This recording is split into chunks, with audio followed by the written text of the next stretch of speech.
د وخت په تیریدو سره د شهزادګۍ دیانا خاطرې پیکه شوې دي، خو اکثره خلک دیانا د یوې ځوانې ناوکۍ په توګه یادوي چې د شهزاده چارلز سره یې واده وکړ. هغه یوه خوشحاله مور وه چې خپل 2 زامن یې لوبو ته بیول. د خیریه موسسو سره یې نه ستومانېدونکي کار کاوه او د ایډز د ناروغانو سره یې مرسته کوله. د دیانا اساسي میراث د هغې 2 زامن دي چې په حقیقت کې د هغې د ماشومانو او وروسته بیا د پلار په نوم یادېږي. هغې په ستونزمنو مسلو لکه رواني روغتیا او د ایډز په له منځه وړلو کې ډېره مرسته وکړه.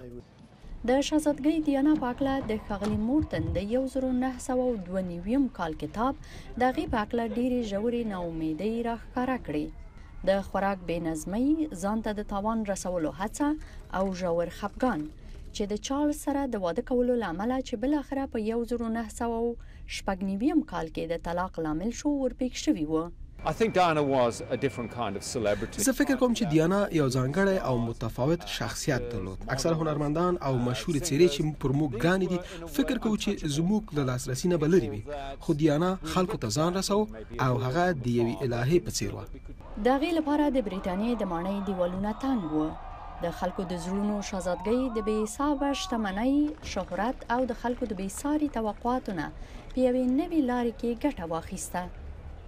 هغې د ایډز ناروغان لمس کړل چې په هغه وخت کې د دې کار اجازه نه وه. جنګي سیمو ته یې سفر وکړ چې د ملکي وګړو په وړاندې د ماینونو خطر ته د خلکو پام واړوي. زه فکر کوم چې خلک د هغې د ژوند معما ته کوته په غاښو. دا څوک ده؟ څه شي اړ کړی چې دا کارونه وکړي؟ په تیره کله چې به نړیواله کچه خلک د هغې د خفګانه ډک ژوند باندې خبر وو.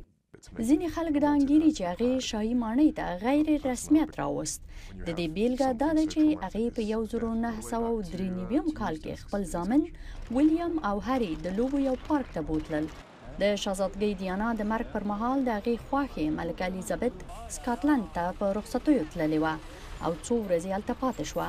ملکې د دیانا د بیر په رسم په لندن کې په خپلې ماڼۍ باندې د بیرغ د نیمه ځوړندېدو نه ډډه وکړه چې هغه مهال یې د خلکو غوسه راوپاروله، خو بالاخره د ملکې زړه نرم شو او لندن ته راغله چې د خلکو د زړونو شهزادګۍ مړي ته د احترام مراتب وړاندې کړي.